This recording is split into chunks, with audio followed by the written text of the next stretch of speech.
요즘 방송에서 제공하는 투자 정보는 투자 판단에 대한 조언입니다. 방송에서 제공하는 주식의 가치, 가격 상승 및 가격 하락에 대해서는 방송사에서 보장하지 않습니다.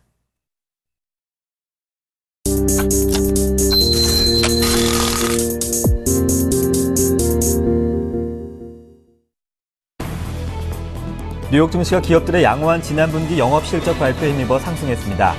제약회사인 머크는 1분기 순이익이 작년 동기보다 7% 늘어난 것으로 발표돼 시장 예상을 넘어섰고, 스프린트도 1분기에 적자를 봤지만 시장의 예상보다 적자 폭이 적어 주가가 상승했습니다. 반면 트위터는 지난 1분기보다 2배 이상의 매출을 기록했으나 손실 규모는 확대됐습니다. 다우지수는 0.53% 상승한 16,535.37을 기록했고, 나스닥 지수는 0.72% 오른 4,103.54를 나타냈습니다. S&P 500 지수는 0.48% 상승한 1,878.33으로 거래를 마쳤습니다. 미국의 소비자 신뢰지수가 지난달 6년 만에 고점을 찍은 뒤 다시 하락했습니다. 미국 컨퍼런스 보드는 4월 소비자 신뢰지수가 82.3을 기록했다고 밝혔습니다. 이는 시장 전망치 83.2에 못 미치는 것입니다. 미국 부동산 시장이 냉각되면서 주요 대도시 주택가격 상승세가 둔화된 것으로 나타났습니다. 스탠더드 앤 푸어스와 케이스 슐러는 지난 2월 미국 대도시 20곳의 주택가격이 전년 동기 대비 12.9% 상승했다고 밝혔습니다. 이는 지난해 8월 이래 상승폭이 가장 작은 것으로 시장 전문가들은 13% 상승을 예상했습니다. 유럽 증시가 상승 마감했습니다. 도이체방크 등 주요 기업 실적 개선이 상승 동력이 됐습니다. 영국 증시는 1.04% 상승했고, 프랑스 증시는 0.83% 올랐습니다. 독일 증시도 1.46% 상승 마감했습니다. 영국의 1분기 경제 성장률이 전문가 예상치를 밑돌았습니다.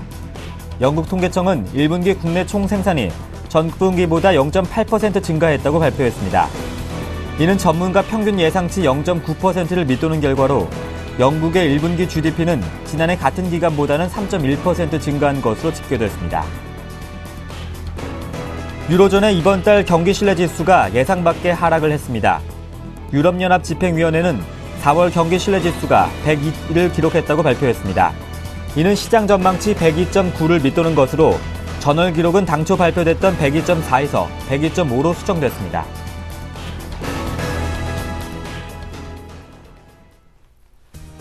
안녕하세요. 굿모닝 대박 예감의 강동석입니다. 뉴욕 증시는 기업 실적 호조 등으로 인해서 상승을 했습니다. FOMC 회의가 이틀간 열리고 있는 가운데 대체로 기업들의 실적이 시장 예상치를 상회하는 수치를 보이면서 증시는 오름세를 보였습니다. 지금까지 실적을 발표한 S&P 500 지수 편입 종목 가운데 약 70%가 시장 예상치를 상회하는 수치를 보였는데요. 이에 힘입어서 다우지수가 사상 최고가에 근접하는 모습을 보였고, 또 전일 하락했던 나스닥 지수도 바이오주와 기술주 등의 선전으로 인해서 반등을 했습니다. 반면 미국의 2월 대도시 주택가격이 지난 8월 이후 가장 작은 상승률을 보였고, 전월 6년 만에 고점을 찍었던 경기 소비자 신뢰지수는 이번 달에는 하락하는 모습을 보였습니다. 마감된 뉴욕 증시 한번 살펴보시겠습니다. 3대 지수가 모두 상승했는데요. 비교적 나스닥 지수가 큰 폭으로 상승했습니다. 0.72% 올랐고요.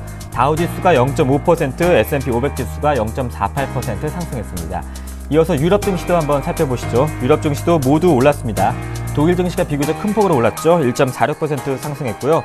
영국이 1.04%, 프랑스가 0.83% 상승을 했습니다. 한편 국내 증시는 이틀간 이어진 외국인의 매도 속에 지수는 1960선까지 밀려났습니다. 2000선을 넘겼던 지수가 닷새간 하락하면서 1960선까지 하락한 것인데요. 분위기를 바꿀 만한 재료가 5월에는 있을까요? 4월 30일 굿모닝 대박 예감 지금 바로 출발합니다.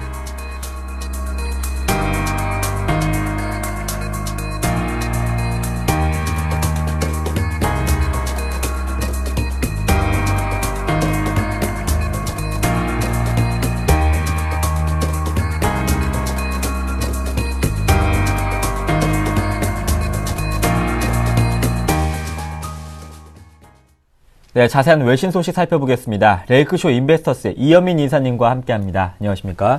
안녕하십니까? 네, 오늘 발표된 기업들의 실적은 괜찮았습니다. 뉴욕 증시는 다행스럽게도 상승을 했는데요. 먼저 지표 한번 살펴보시겠습니다. 6년 만에 고점을 찍었던 소비자 신뢰지수가 이번 달에는 좀 부진한 수치를 보였네요. 그렇습니다. 좀 떨어졌네요. 네. 엊그제 저희가 미시간대 소비자 신뢰 지수, 네. 이거는 좀 상승세가 나왔죠. 4월 수치가 좋았었는데, 네. 이번에 발표된 컨퍼런스 보드의 내용은 좀 좋지가 못했습니다. 오늘 뉴욕 증시에서 제약주가 상당히 좋았죠. 네. 존슨앤존슨, 머크, 이 오바마 케어의 후광 효과라고 볼 수가 있겠고요. 오늘 지표로는 이 소비자 신뢰 지수 컨퍼런스 보드가 발표한 4월 수치를 좀 살펴드리겠습니다. 조금 떨어졌는데요. 예상치도 조금 미달이 됐습니다. 전반적으로 장기적인 안목 이런 부분에서는 약간의 우려도 나오는 것으로 보입니다. 현재 보고 계신 화면은 컨퍼런스 보드가 발표하는 홈페이지 상에 오늘 발표된 내용으로 보시면 되겠는데요. 여기 보시면 falls slightly in April 이렇게 썼습니다. 4월 달에 조금 떨어졌다 이렇게 나왔고요. 지수는 82.3으로 발표가 됐습니다. 3월에 83.9였는데요. 이보다 조금 떨어졌습니다. 이것은 이제 1985년을 100으로 기준을 해서 이보다 현재 좀 떨어진 수치라고 볼 수가 있겠고요.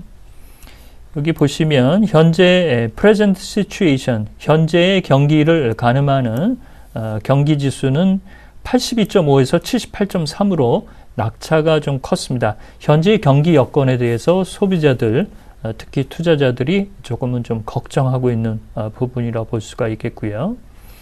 나머지 부분인데요. 이 84.8과 84.9로 나온 부분은 향후 기대 지수로 보겠습니다. expectation index라고 이제 썼는데요. 향후 기대감은 그다지 나쁘지 않은 이런 흐름이라고 볼 수가 있겠습니다. 여기 보시면 이 린 프랑코라는 이 컨퍼런스 보드의 책임 에코노미스트라고 볼 수가 있겠는데요. 여기 보시면 이번 4월 달에 조금 약화됐는데 이것은 3월보다는 조금 좋지 않은 흐름으로 나타났다. 그렇지만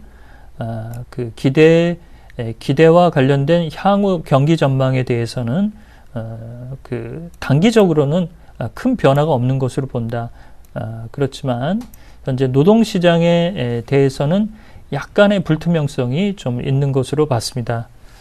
이 뒤쪽에 오늘 발표된 내용에 대해서 월스트리트저널이 평가 기사를 냈습니다. 역시 여기서도 이제 이번 주에 발표됐던 톰슨 로이터 미시간대 소비 신뢰 지수죠. 이것이 이제 84.1로 3월보다 좀 올라갔었는데요. 이번 컨퍼런스 보드가 발표한 내용은 좀 부진했다. 그래서 향후 경기를 보는 식견은 이 지표를 내놓는 기관들마다 조금의 좀 차이가 있지 않느냐 이렇게 얘기를 했습니다. 이 밑으로 가면 이번 주 말이죠. 이번 주 말에 이제 5월과 함께 겹쳐 있어서 이 4월 고용 지표를 볼 수가 있을 텐데요. 비농업 부분 일자리 수는 21만 5천 명 정도를 현재 증가한 것으로 월스트리트저널은 전망을 했고요. 4월 실업률은 6.6으로 6.7보다는 0.1%포인트 내려갈 것으로 현재 기대를 했습니다. 올해 초에 경기 기대감은 상당히 컸지만 혹한에 한 방 두드려 맞았고요. 주택시장은 가격은 올라가고 있지만 역시 공급량이 좀 부족한 부분이 가격을 좀 끌어올리는 부분이고요. 주택 착공과 허가 건수 이런 부분은 좀 현재 엇갈리고 있는 부분입니다. 이 모든 것을 현재 추려서 가늠할 수 있는 것이 향후 경기 전망을 볼 수 있는 소비자 신뢰 지수라고 볼 수가 있겠는데요. 현재로서는 연초에 상당히 장밋빛은 상당히 현재로서는 조금씩 좀 옅어지고 있지 않느냐 이렇게 볼 수도 있겠습니다. 네, 이번엔 뉴욕 증시 장중 종목 한번 살펴보시겠습니다.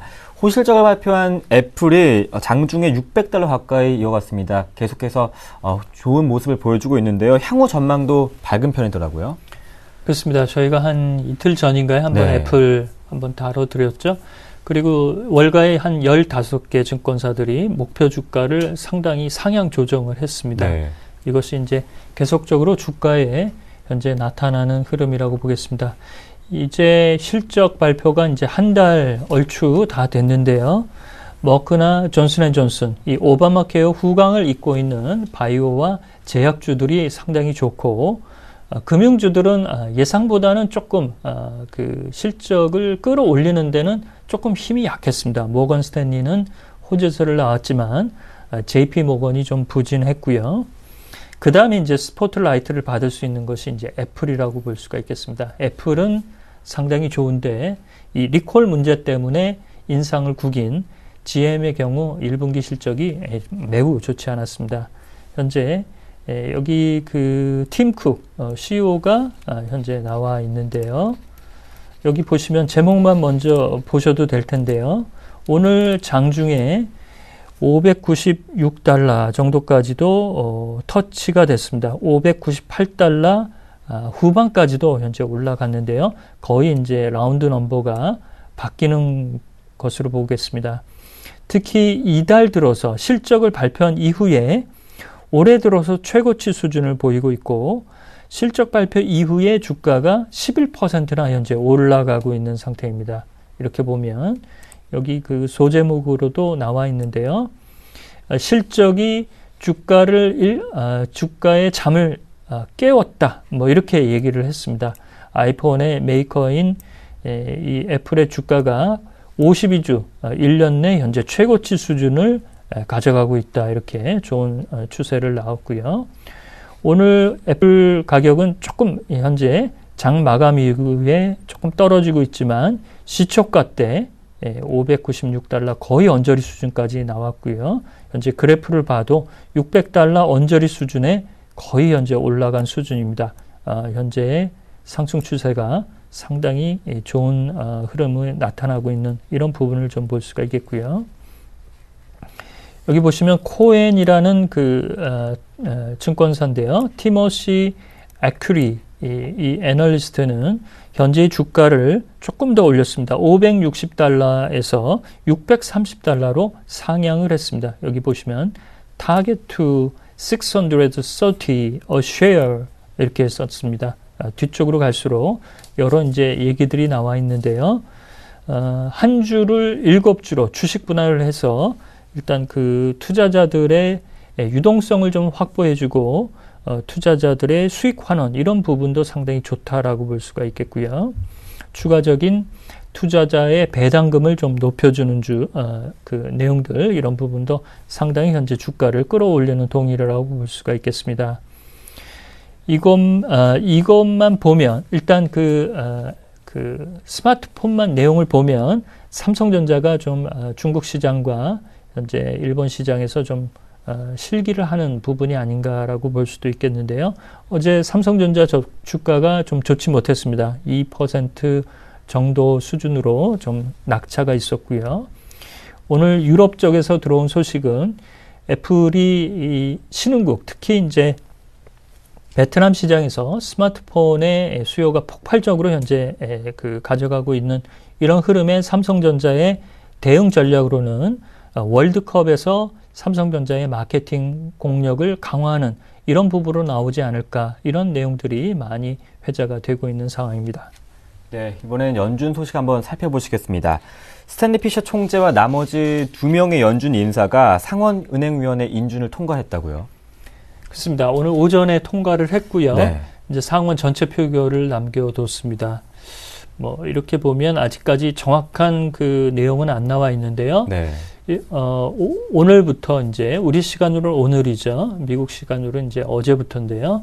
이렇게 이제 FOMC 회의가 들어가기 때문에 이번 회의에서는 의결권을 행사하기는 어려울 것으로 볼 수도 있겠습니다.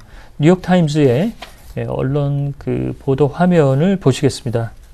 이번 그 FOMC 연방공개시장위원회에서도 그 자산 매입 규모 $100억 정도를 이번에도 줄일 것으로 현재 예상을 했고요. 이렇게 되면 이제 매입 규모는 월 $450억 줄게 됩니다.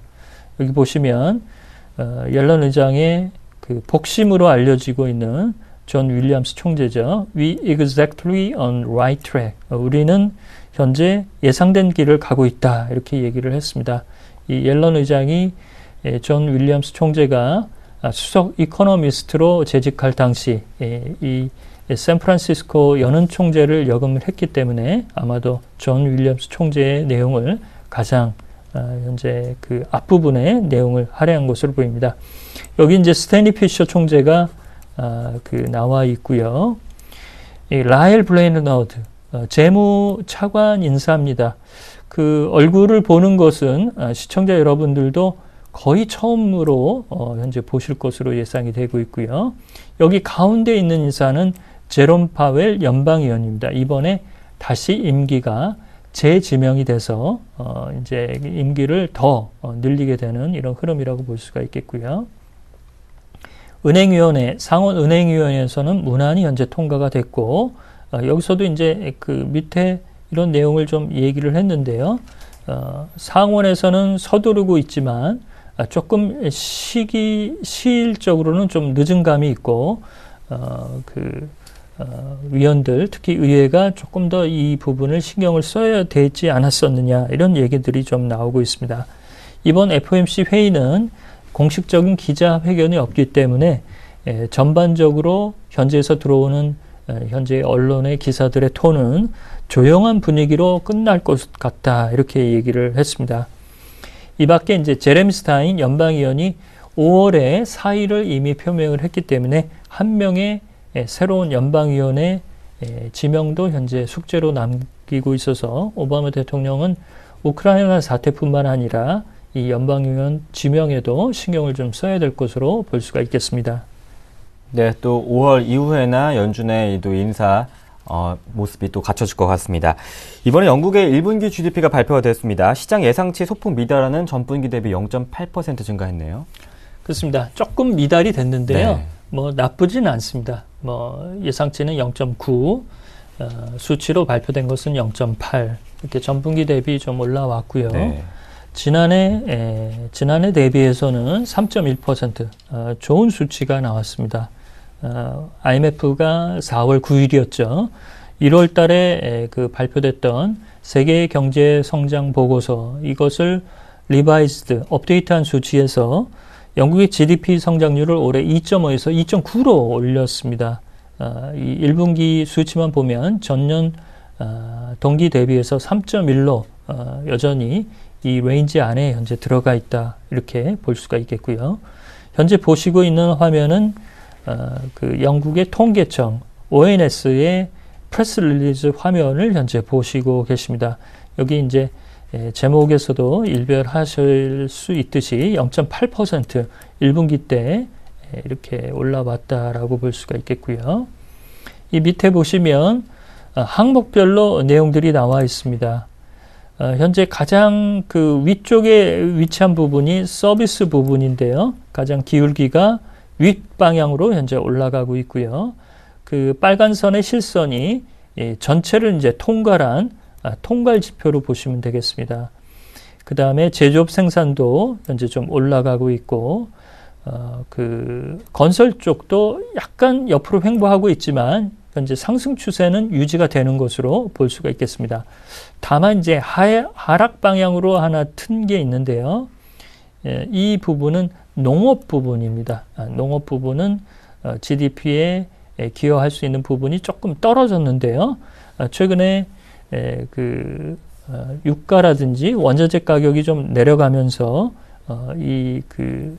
농촌에서 나오고 있는 식료품 가격, 이런 부분도 안정세를 가져가고 있습니다. 그래서 가격 동향이 조금 미진한 부분이 좀 아랫방향으로 틀지 않았나, 이렇게 볼 수가 있겠습니다. 이 밑에 보시면 서비스 부분이 0.9% 이번에 올랐고, 제조업 생산도 0.8% 올랐고, 건설 부분도 0.3% 상승 추세를 보였다. 그렇지만 농업 부분만 0.7% 조금 그 수축세로 나왔다, 이렇게 얘기를 했습니다. 이 밑에 뭐 여러 내용들이 좀 나와 있는데요. 대부분의 내용들은 이 그래프 하나로 좀 볼 수가 있겠습니다. BBC도 이번에 이제 그 발표된 내용을 속보로 신속하게 전달을 했습니다. 이쪽에 좋은 그래프가 하나 나와 있네요. 여기 보시면 한번 그 영국은 2012년 정도에 더블 딥에 한번 들어간 적이 있었습니다. 그 이후에는 현재까지는 분기별로 플러스 성장권에 현재 유지가 되고 있는 이런 흐름이라고 볼 수가 있겠고요. 여기서도 농업 부분이 좀 부진했다 이런 내용들이 좀 나와 있고요. 현재로서 보면 올해 경제 성장률은 2.9% 정도 현재 그 얘기가 되고 있는 영국 현재 분위기를 그대로 현재 보이고 있습니다. 그 다음에 뒤쪽으로 가면 영란은행이 올해 내년도죠. 내년에 금리를 올릴 수 있는 이런 부분에 대한 내용들을 좀 살피고 있는데요. 아직까지는 크게 염려하고 있지는 않다 이렇게 얘기를 했습니다. 네, 이번엔 마지막 소식입니다. 러시아 경제 제재에도 불구하고 유럽의 러시아 천연가스 수입은 오히려 늘어났다고요. 그렇습니다. 어제도 이제 그 얘기를 좀 드렸는데요. EU의 이 경제 제재가 효율적으로 들어가지 못하는 부분은 특히 에너지 부분이 이 내용이다라고 말씀을 드렸고요. 이와 관련된 기사를 CNN이 연달아서 오늘도 하나 냈습니다. 그래서 준비를 했는데요. CNN 머니 화면을 보시면 러시아에서 들어오는 천연가스에 유럽이 그 비중이 점차 더 높아지고 있다 이렇게 얘기를 했습니다.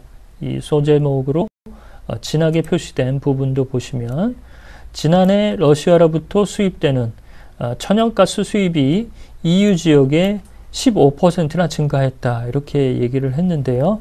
역시 그 실효성 있는 부분을 들어가기 위해서는 이 천연가스 수입을 가스프롬이 아닌 미국으로부터 이를 좀 도입할 수 있는 부분이 전반적으로 좀 나와줘야 되지 않느냐 이렇게 얘기를 할 수가 있겠습니다.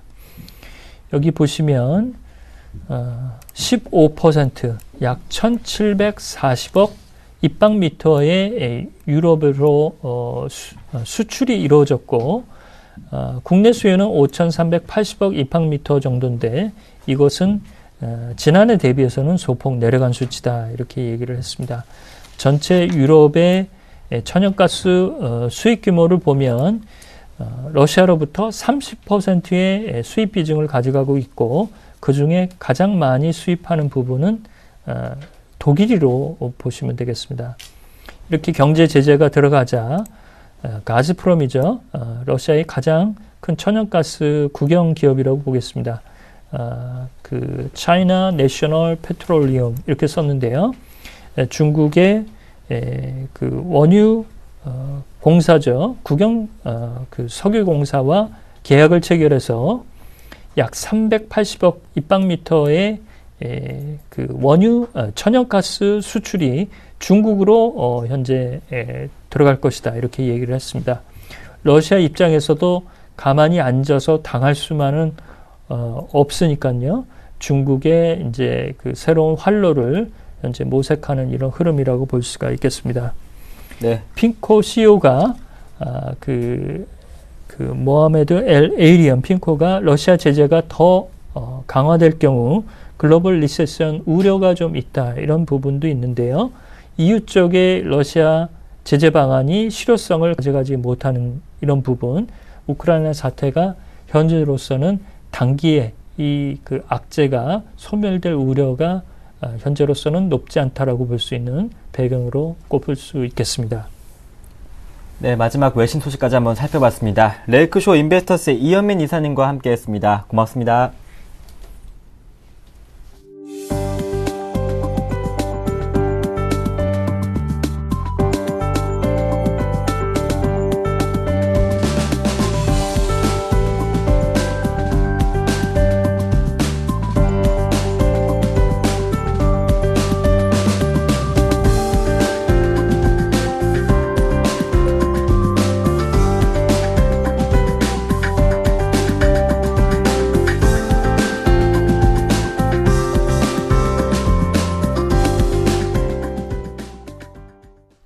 오늘장 전략 시간입니다. 유진투자증권 정수경 과장님과 함께합니다. 안녕하십니까? 네, 안녕하세요.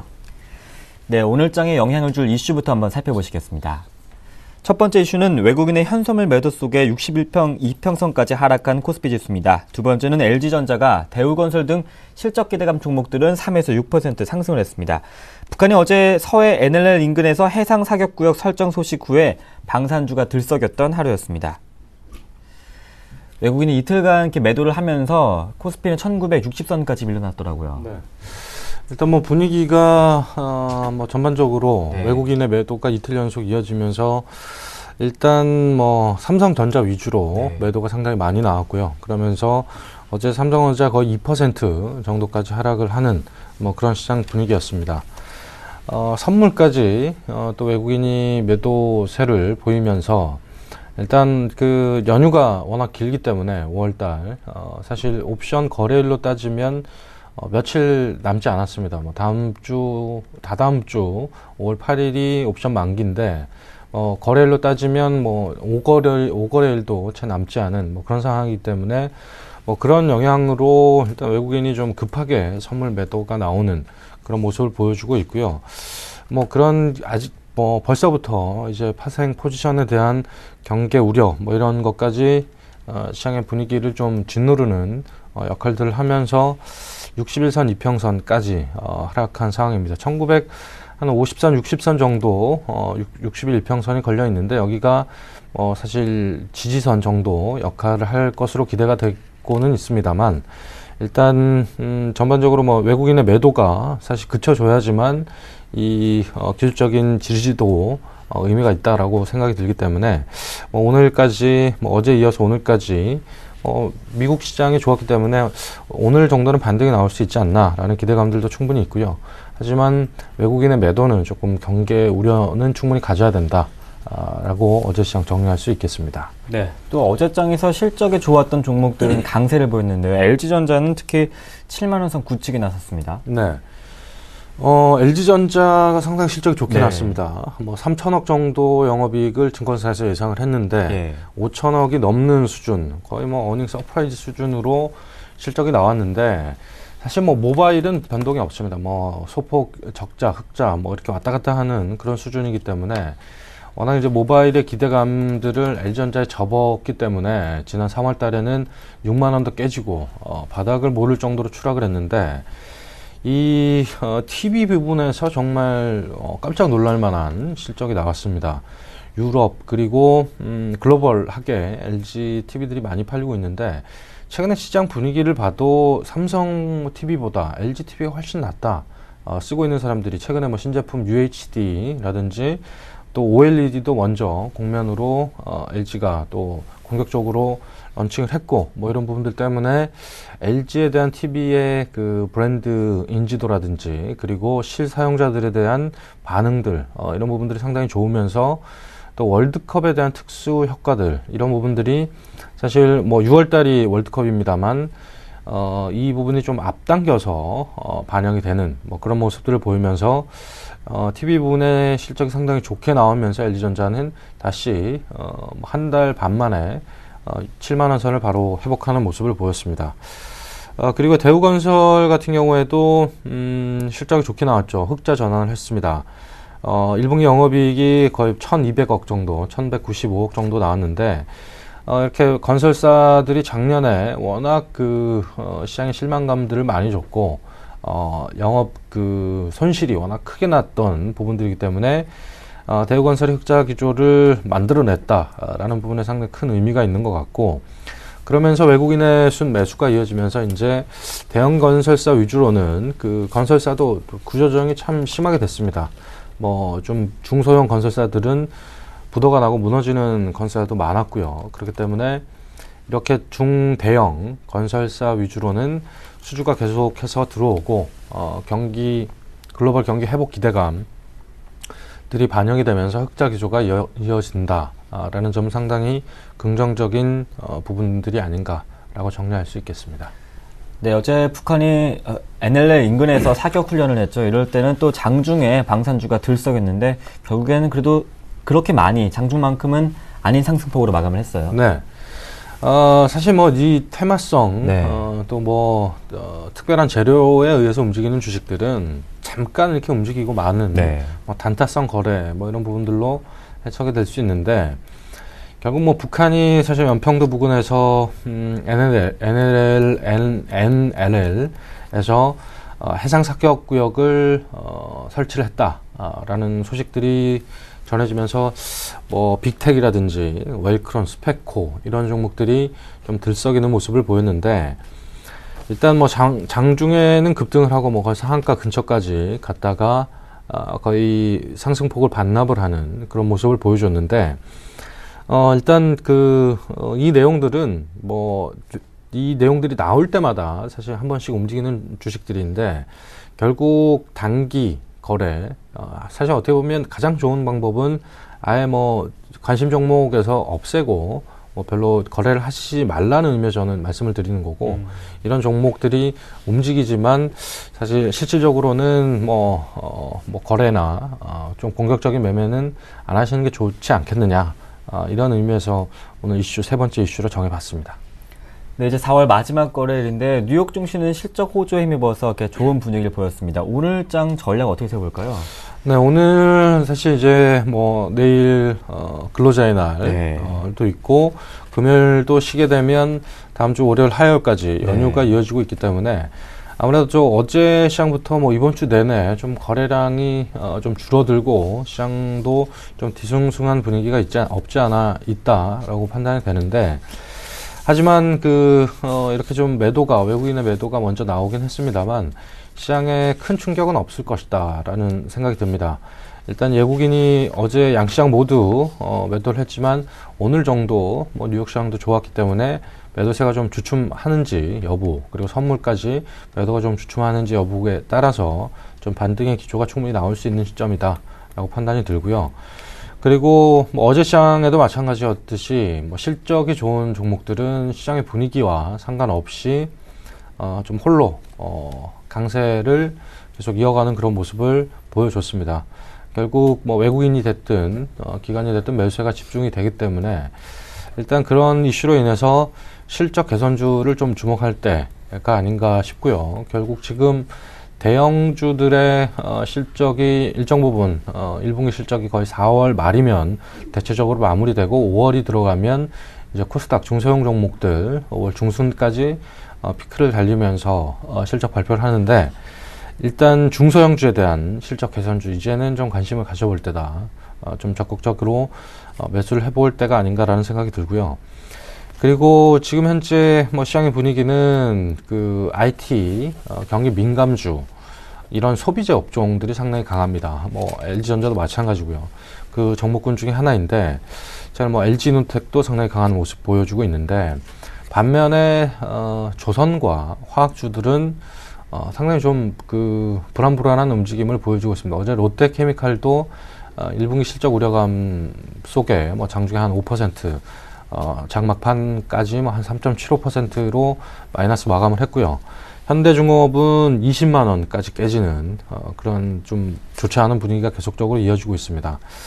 일단 조선과 화학 같은 이런 기관 산업들에 대한 사실 중국에 또 기대고 있는 부분들이 워낙 많기 때문에 중국의 경기 부양이 좀 나오지 않는 이 상황까지는 아직까지는 턴어라운드를 하긴 하겠지만 아직까지는 주가가 좀 바닥을 잡아가는 과정이기 때문에 이제는 뭐 밸류에이션 매력이 좀 있긴 합니다만 또 기관과 외국인의 매도가 좀 더 나오게 되면 더 하락할 가능성도 있기 때문에 진바닥을 확인하면서 이제는 좀 분할 매수 관점에서 접근해도 되지 않을까 라고 정리할 수 있겠습니다. 네, 실적에 조금 더 집중해 보면서 말일에는 좀 상승으로 하면 좋겠다는 바람 한번 가져봅니다. 지금까지 유진투자증권의 정승현 과장님과 함께했습니다. 고맙습니다. 네, 감사합니다.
글로벌 인사들의 발언과 이슈에 대해서 색다른 시각으로 숨은 의미를 분석해 보겠습니다. 김동섭의 일당백, IM투자증권 김동섭 이사님과 함께합니다. 안녕하십니까? 네, 안녕하세요.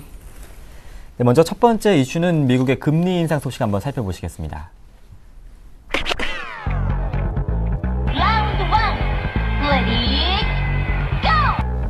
미국의 기준금리 인상 시기가 예상보다 늦춰져 2016년에나 금리 인상이 단행될 것이란 전망이 제기됐습니다.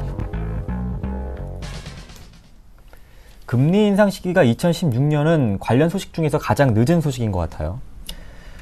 지금 그 금리 인상 시점이 2015년 중반이냐, 상반기나 중반이냐, 아니면 2015년 말이냐, 아니면 2016년 때냐, 뭐 이런 얘기가 이제 오가죠. 지금 FOMC 회의가 지금 진행이 되고 있어요. 그래서 내일 새벽에 우리가 이제 정확한 내용을 알게 되는데, 이 2016년이라고 얘기하는 것은 그 자넷 옐런이 얼마 전에 연설하는 과정 속에서 인플레이션이나 실업률을 통해서 금리 인상 시점을 정하겠다라고 했는데, 이것을 이제 시장에서는 뭐 잘못 받아들이고 있다라고 해석을 하면서 결국 저금리 기조가 2016년까지는 진행이 될 거다라는 얘기를 하고 있는 건데요. 거기에서 이제 얘기하는 것은 이제 노동 참여율이 아주 중요한 변수로 작용할 거다라는 거죠.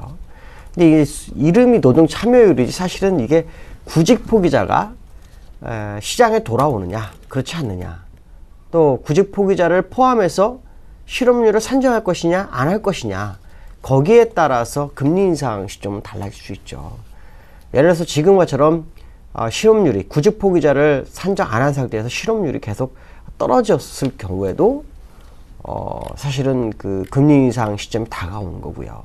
그러나 지금 자넷 옐런이 얘기한 것처럼 완전 고용에 대한 얘기를 하고 있다면, 구직 포기자가 시장에 참여해서 구직 활동을 하고, 그리고 이제 직장을 얻어서 근무를 하게 됐을 때, 그 시점에서의 이제 실업률이 5.5%가 되느냐. 그러니까 실업률 5.5%가 어떤 식으로 되느냐를 굉장히 중요하게 지금 보는 것으로 판단이 쓰고 있는데요. 사실은 이 부분에 대해서만큼은 누구도 언급을 해서는 안 됩니다. 왜냐하면 자넷 옐런이나 연준 의원들이, 오늘 이제 스탠리 피셔가 이제 부의장으로 지명이 됐는데, 이 사람들이 정확한 수치를 시장에 제공하지 않으면 사실은 옆에서 아무리 떠들어도 소용이 없다라는 거죠. 저 같은 경우는 사실은 2015년도까지는 저금리를 유지할 거라고 예상을 했던 사람 중에 한 명인데, 지난번에 자넷 옐런이 연설에 하는 과정 속에서 테이퍼링이 끝나고 6개월 정도 후에 금리 인상 시점에 대한 언급이 있은 후, 저도 사실은 뷰를 굉장히 많이 바꿨거든요. 어떤 뷰를 바꿨냐면은, 적어도 2015년 말이든 2016년이든 그건 그때 가서 보자. 적어도 최소한의 지표를 완벽하게 수치적으로 제공하지 않는다면 그건 믿지 말자. 오히려 자네들이 실수 발언한 것, 테이퍼링이 끝나고 6개월 정도 후를 일단 1차적인 시점으로 바라보고 시장 접근하는 것이 맞지 않느냐라고 보여주고 있고요. 2016년까지 저금리가 유지된다면 시장에서의 어떤 그 금리 인상에 대한 불확실성을 확실하게 제거해 주는 것이 필요하다. 그렇지 않다면 2016년에도 2017년에도 아무 소용이 없다라는 거죠. 중요한 것은 시장 투자가들이 믿을 만한 재료를 시장에 내보내주는 것이 더 중요하지 않을까라는 생각을 해봐야 될 것 같습니다. 네, 누누이 말씀하시지만 테이퍼링 종료 후 6개월 후 발언을 했던 자넷 옐런 의장의 발언에 조금 더 집중을 해서 전략을 세워보자는 말씀 한번 확인해봤습니다. 계속해서 두 번째 라운드가 이어집니다.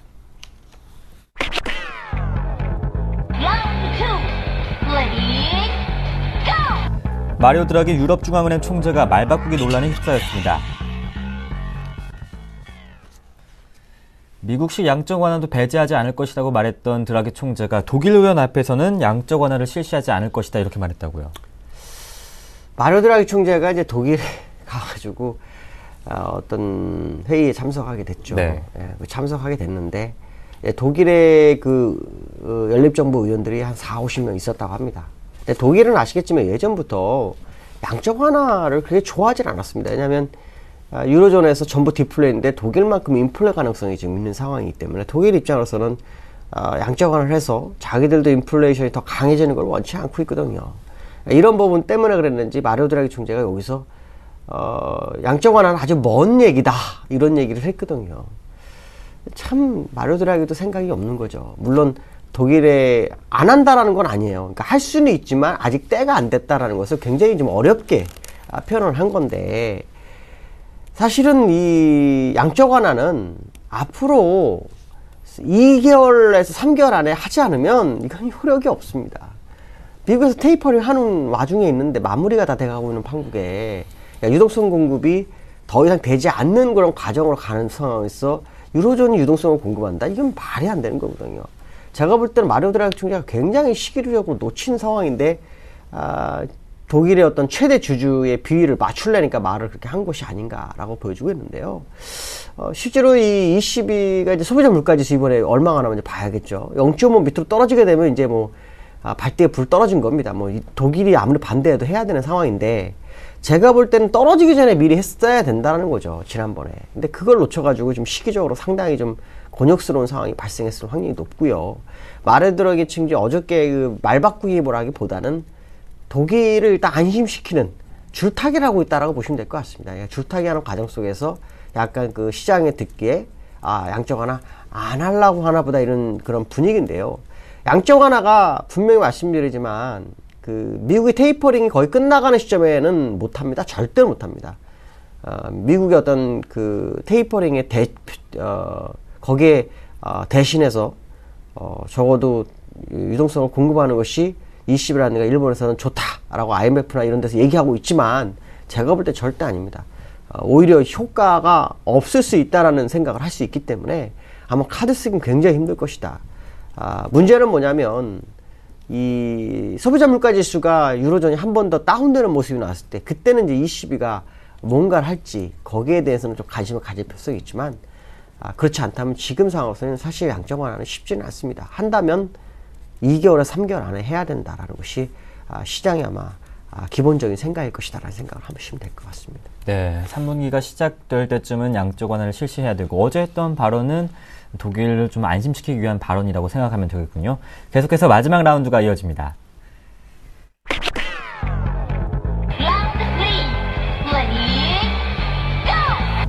원달러 환율이 이틀째 하락했습니다. 5년 8개월 만에 최저치를 기록했습니다.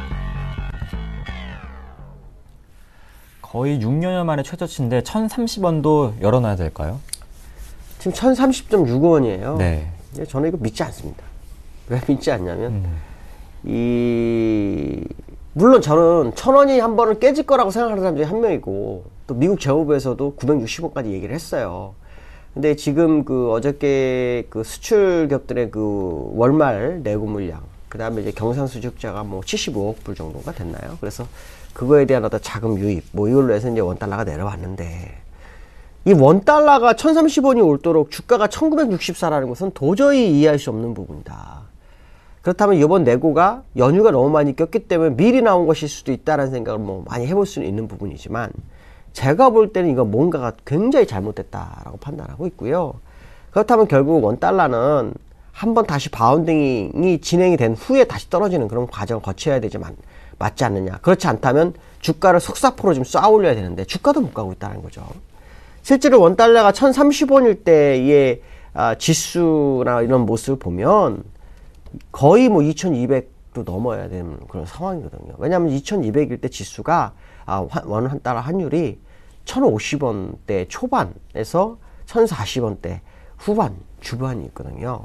지금 거기다 지금 10원이 넘게 빠졌으니까 거의 1%가 더 내려온 거니까 최고점, 지수 최고점 대비로도 1%가 더 올라 있어야지 정상입니다. 물론 이것은 꼭 그렇다는 건 아니지만, 우리가 이제 과거 데이터상으로 봤을 때, 과거 환율과 주가의 연계성을 봤을 때 그게 맞는데, 주가는 아직 1964고 환율은 더 떨어지고, 그렇다면 이거는 뭔가가 잘못됐다라고 본다면 일단 추가적인 하락은 제한될 확률을 일단 열어두고 보시는 것 같습니다. 지수와의 괴리가 너무 크다라는 거.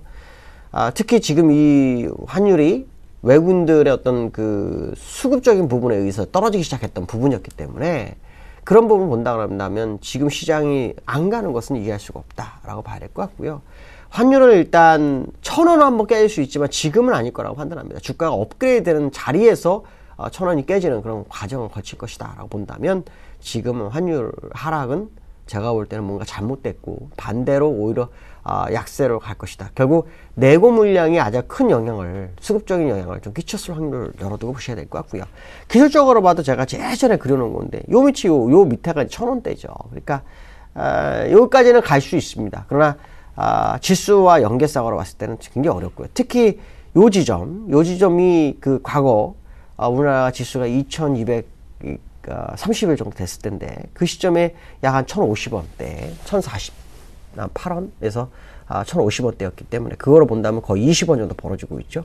그러니까 지금 상황은 제가 봤을 때는 의도적으로 일시적 하락, 그러니까 결국 정부가 관여하고 싶지만 물량이 너무 많아서 관여를 안 하는 그런 시점이다 정도로 보시면 될 것 같고, 결국 환율이 약간 올라오면서 주가도 같이 올라가는 같은 그런 움직임이 나타나지 않을까 이렇게 판단하고 있습니다.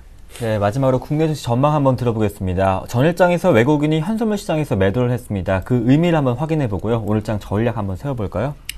외국인들의 현선물 매도가 나가고자 하는 의도였다면 환율은 올라가죠. 내고 물량 상관없이. 그건 전혀 아니죠. 그건 아닌 것 같고 환율 방어가 전혀 안 됐기 때문에. 그렇다면 결국 외국인들은 다가오는 옵션만 개의 포인트를 맞췄기 때문에 거기에서 포지셔닝을 하는 과정, 그렇게밖에 해석이 되지 않는다라고 말씀드릴 수 있고요. 그 얘기는 결국 미국 장이 다시 한번 반등하는 모습을 보였기 때문에 이제 청격으로 장이 아니라 미국과 연동하는 장이 다시 한번 연출될 수 있는지를 확인하시면서 보시면 될 것 같고, 제가 볼 때는 다시 한번 주가는 상승할 확률을 좀 열어두고 보시는 게 좋을 것 같습니다. 네, 5월에는 강한 상승장 한번 기대해 보겠습니다. IM투자증권 김동섭 이사님과 함께했습니다. 고맙습니다. 네, 감사합니다. 네, 아카시아 꽃이 활짝 피는 5월이 되기 전에 저는 오늘 마지막 인사를 드리려고 합니다. 제가 진행하는 굿모닝 대박 예감은 여기까지인데요. 이른 새벽 출근하면서도 즐거울 수 있었던 것은, 또 제 능력 밖의 일을 할 수 있었던 것은 보이지 않는 곳에서 애써주신 스태프 여러분들 덕분이었습니다. 또 마지막으로 불편하셨을 텐데도 시청해주신 시청자 여러분께 감사의 말씀 드리겠습니다. 시청해주신 여러분 고맙습니다.